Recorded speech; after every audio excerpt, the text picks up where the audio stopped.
This video is sponsored by Squarespace.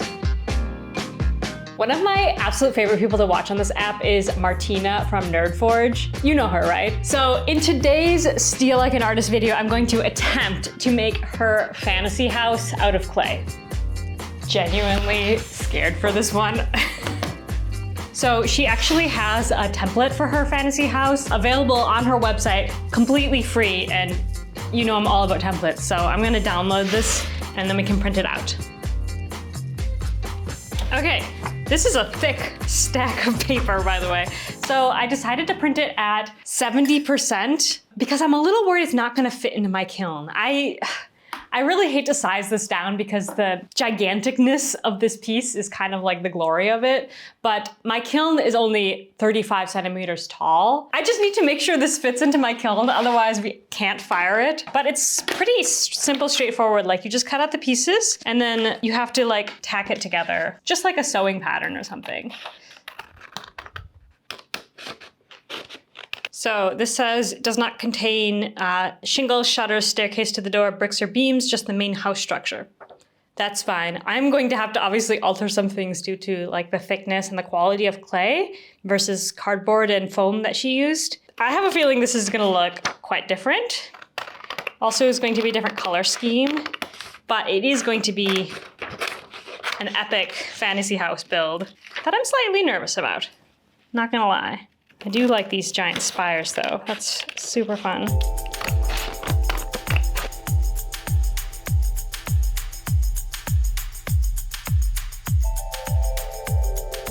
Okay, I've cut everything out. Not gonna lie, that took a really long time.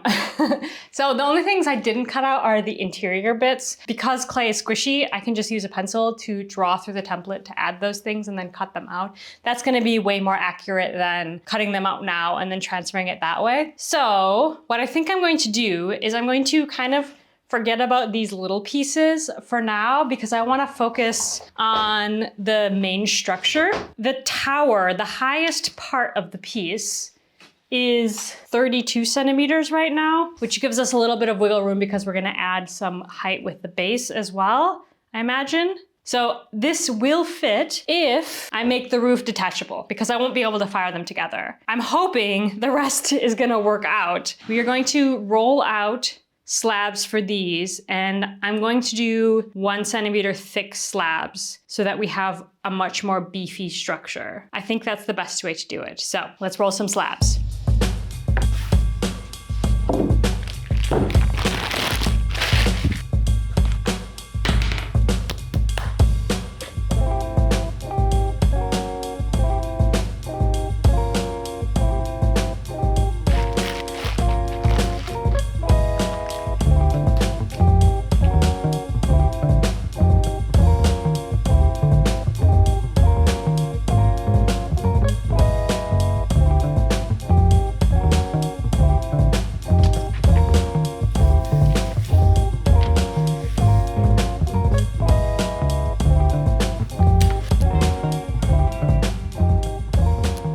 Good morning. It's the next day. Jesus Christ. Oh. So I wanted these to dry overnight so that they would become a little bit more firm. You can see it's like a firm slab. This is exactly what we want. So I'm just gonna use these templates now to cut out all my pieces. And I'm hoping we can start assembling today, at least like the larger parts.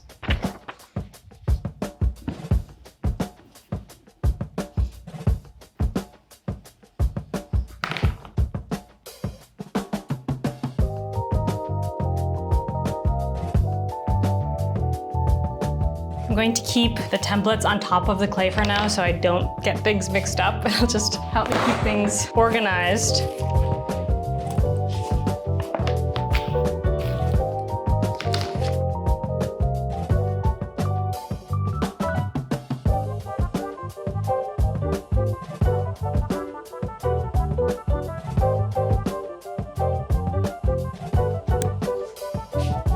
The great thing about clay that makes it easier to work with than something like cardboard is that clay is squishy, which means that you don't have to be as precise about your cuts. I mean, I am using a ruler and using my sharp knife to follow the lines as well as I can, but like my cutout lines are not perfect. And that's fine because, you know, you can always fill in gaps with little chunks of clay. You can always squish the clay to make it work. That's one of the great advantages of this medium. If you're new here, don't worry about all of these insane amounts of scraps I'm making. It's all gonna get recycled, so don't worry about it.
Oh my God. How long have I not had my microphone on? That is the question. Yeah, I don't know how long I had to have my microphone off. I had to take off a sweater that I was wearing and I never put it back on. So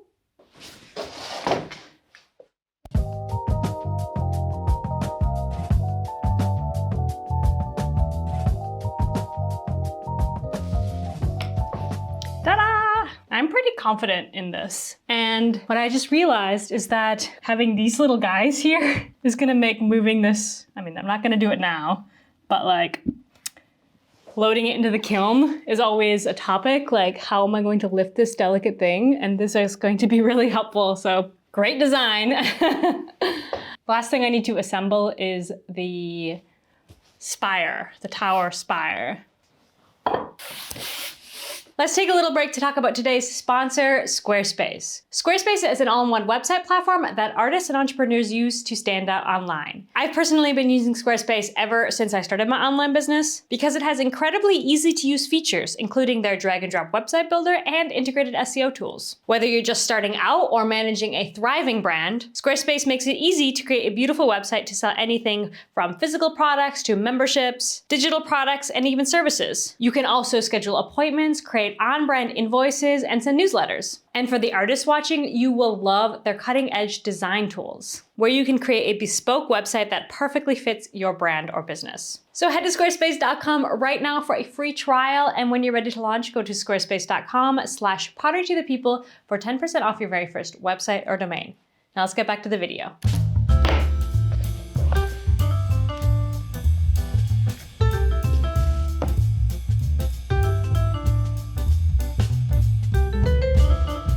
This feels extremely solid.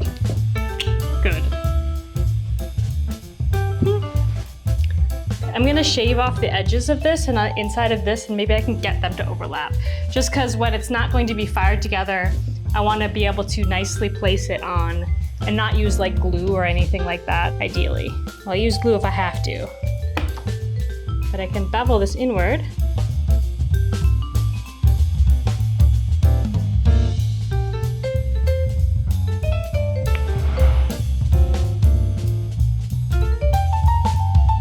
A bit better. Something like that. It's magnificent. I mean, it's nowhere near done, but it's magnificent. I love it.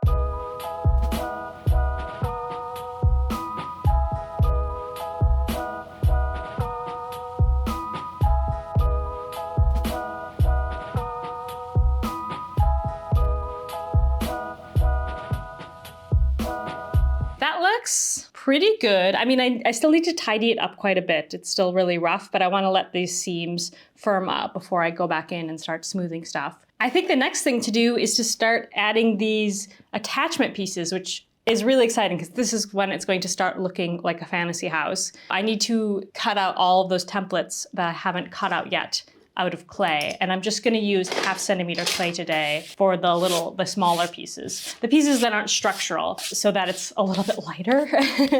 And yeah, I don't want to make this monstrosity too heavy.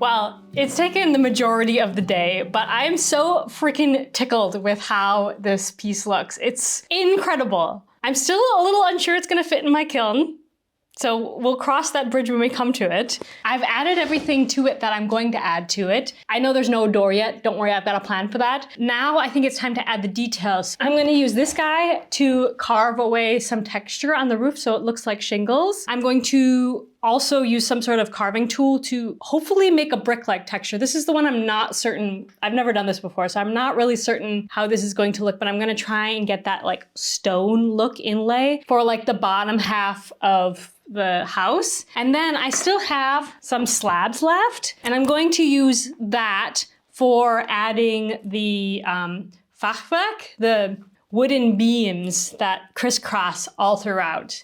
So there's still quite a bit to do. Just adding all these pieces took the majority of the day already, so we'll see how far I can get to tonight, but I can always get back to it tomorrow. I'm just a little concerned. I would like to get as much done as possible today because it is starting to dry. I keep spritzing it with my little spray bottle. Basically, the more I get done today, the better. The less likely I am to deal with things like cracks. So let's try and get this boy done. Let's start with the beams, shall we?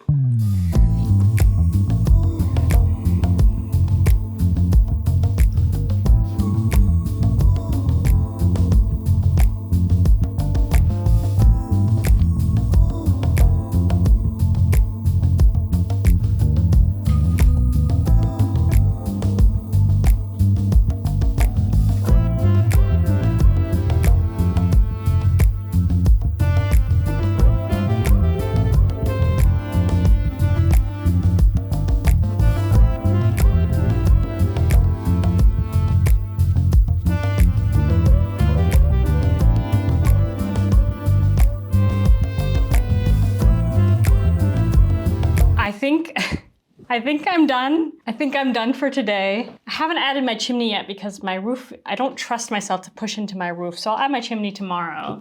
This took me literally the entire day. It's 5 o'clock right now and I started at like 9 or something. This was a 9 to 5 kind of project, just adding all of these extra elements to it. I didn't even start adding the textures yet. And I'm really happy with how this is looking right now, but I think adding the textures is just gonna take it to the next level because it's still looking a little bit clunky right now, I feel. I think it's gonna be really freaking good. So all of this plain part you see here, this is all gonna get a brick texture, so it's not going to be plain. The brick's gonna go halfway up the tower as well. It's been fun, but it's been exhausting. So I'll see you guys tomorrow.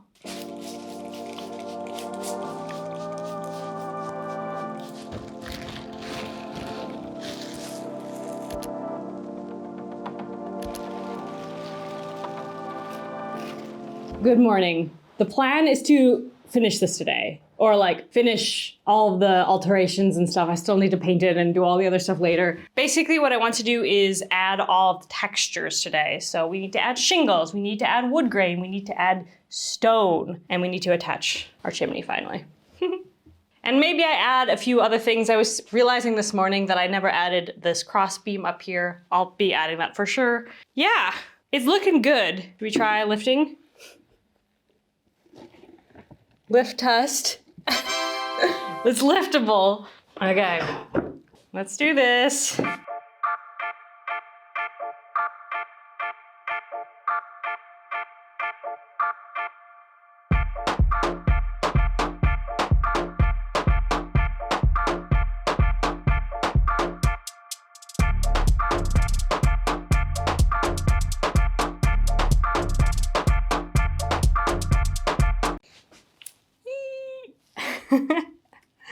Ta-da!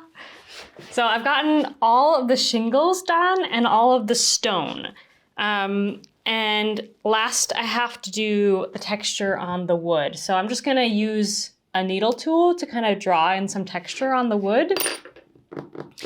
And then, yeah, there's a couple of little bits and bobs that I need to finish up, but it's looking really good. I'm getting pretty excited about this.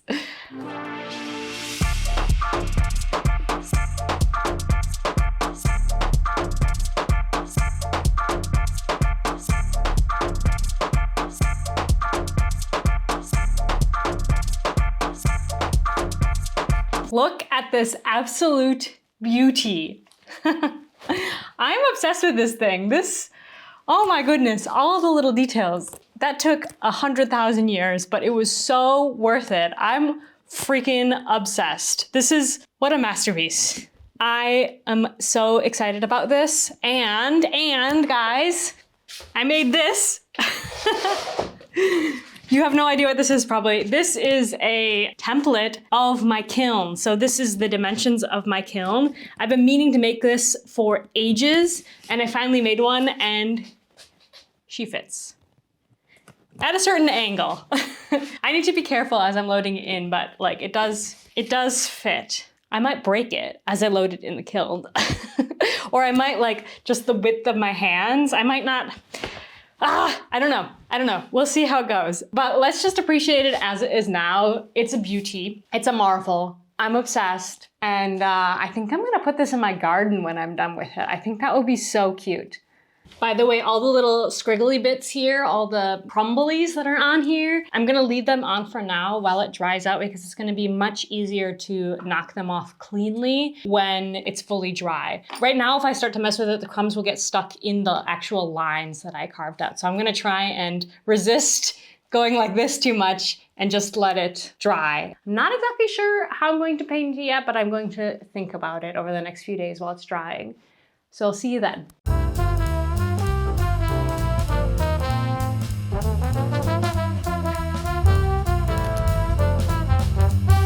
Good morning, friends. So I've been drying this guy out slowly under these cloths for few days now, and I was planning on letting it dry for a few more, but I'm so anxious about loading this into the kiln. It's definitely not fully dry. Like, I don't know if you can see, but the chimney here, like you see how it's like a much lighter color up here than it is down here. The light colored parts are the parts that are fully dry. The darker colored parts are the parts that still have water, which is plenty of parts still. So I don't want to fire these yet. But the thing is that the drier it is, the more fragile it becomes.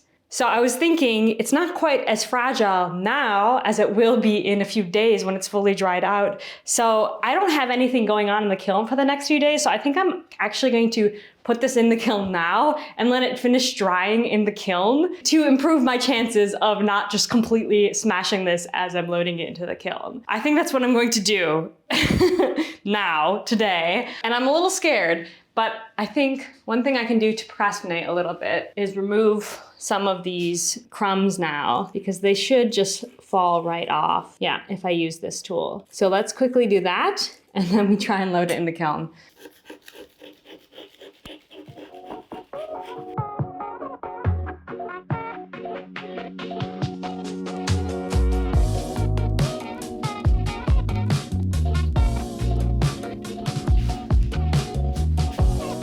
Just reassuring myself that it does in fact fit.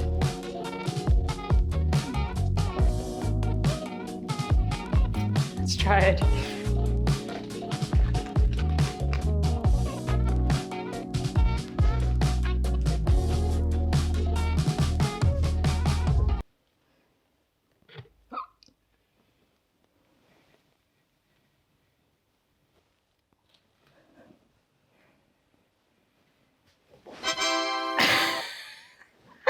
Okay, oh my goodness. I have one shelf that I always keep at the bottom to catch any drips or whatever. And I was worried I was gonna have to take that out, but it does fit. Thank God. I'm just going to let this dry out. I'm gonna leave the lid open and let this dry out for maybe 2 more days, and then we can put it in the bisque fryer. And I have a fairly chill firing curve. So even if there's a little bit of moisture in it, it should get dried out then. I have already fired the cone. Looks good. So cross your fingers, press your thumbs.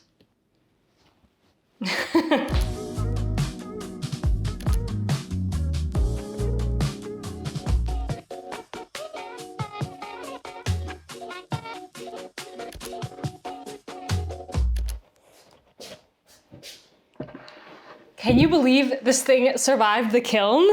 Like, it looks really good. I don't see any cracks, but I don't really want to like flip it over and explore too much because it is still fragile. I could still break it, but it's a lot less fragile than it was. So I am so relieved that it survived that first firing. This is a really good sign that we've got a good construction going and that it's going to actually survive. Whew, thank God.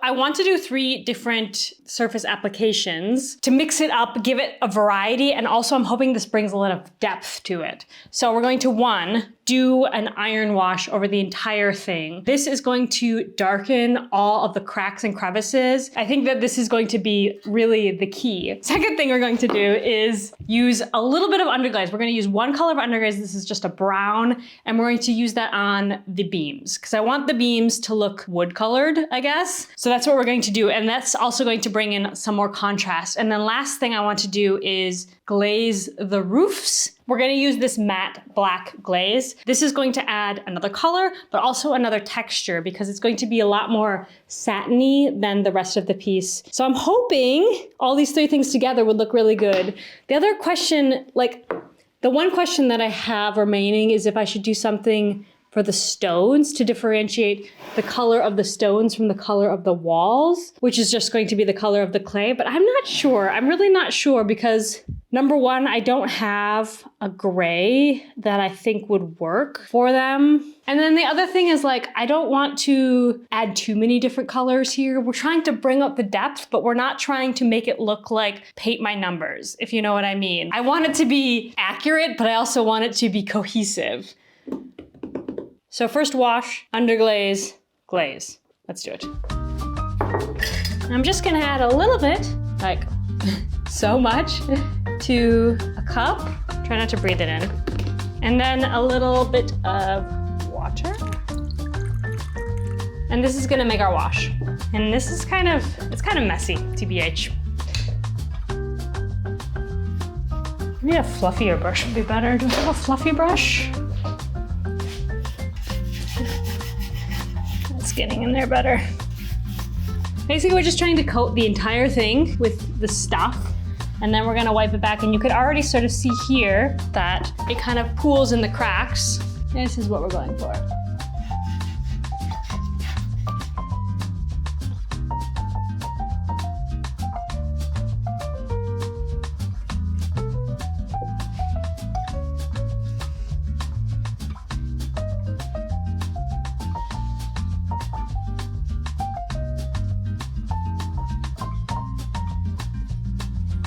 I'm realizing now I don't need to paint the roofs because I'm going to glaze over them, but I'm going to just paint the roofs now because just in case it has some sort of interaction with the glaze, I want to make sure it's consistent.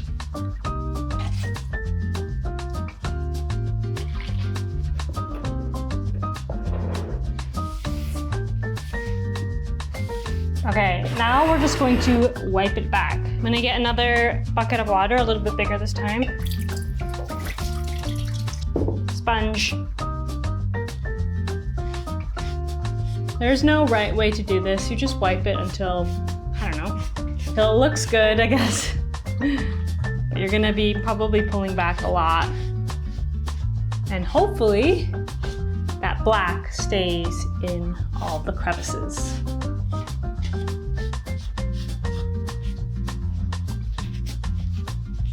To me, this step is really the crucial part to making it look aged.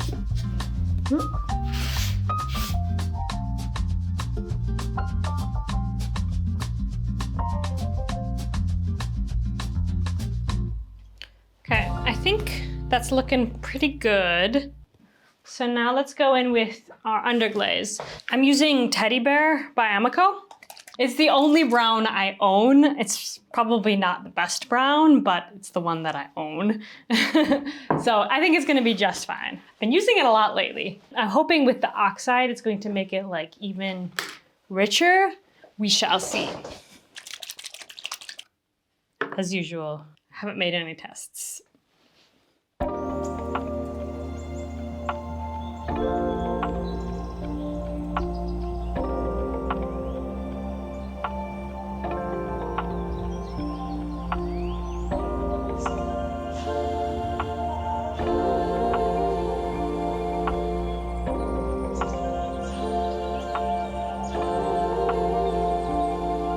Underglaze done. Now let's glaze the roofs, which is actually the part where I need to be more careful with because if I apply the glaze in the wrong spot, I can't actually wipe it back. Okay, now.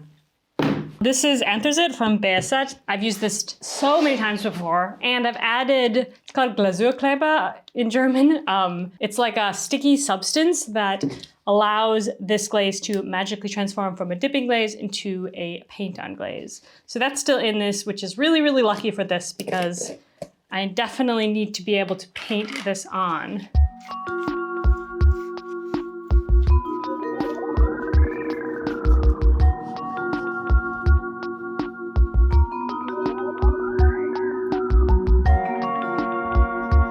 I know on the original fantasy house that Martina made, she used a purple color for the roof, which was awesome, but honestly, I could never. I'm not cool enough to be able to use purple for the roof, I have to say. Number one, I don't have purple glaze, but number two, it's just not me, and I'm not brave enough to do something like that, like Martina is, so that's why I'm using a matte black. I just think that it will look the nicest. Be a little bit more natural, but mostly I'm just too scared to use purple. Doesn't need to be perfect.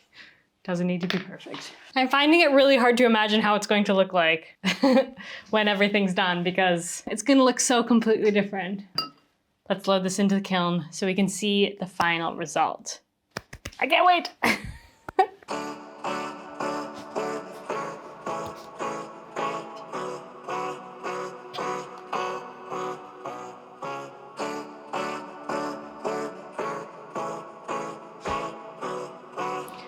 Please cross all your fingers, all your toes for this one because I'm invested now in this piece and I'll be pretty heartbroken if a disaster happens.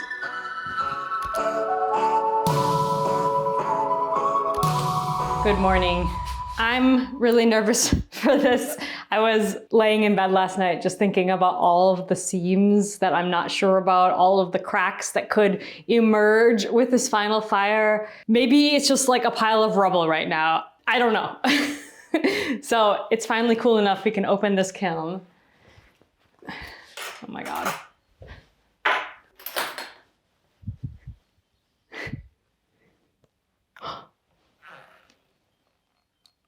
Oh.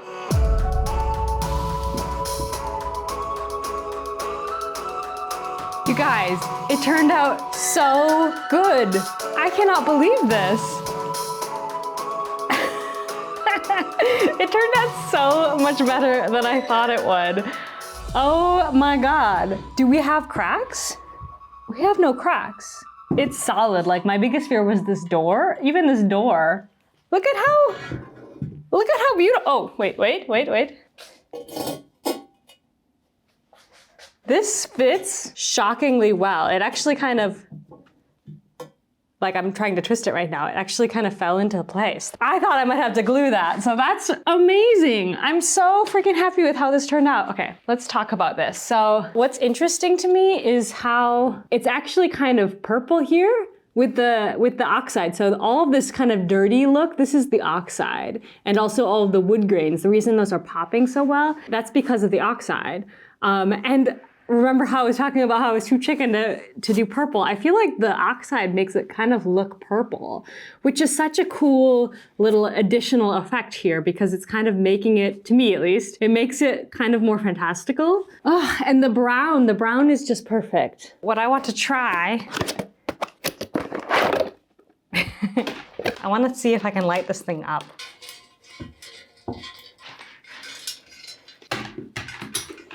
It's like the longest thing ever. I don't know if that's too much.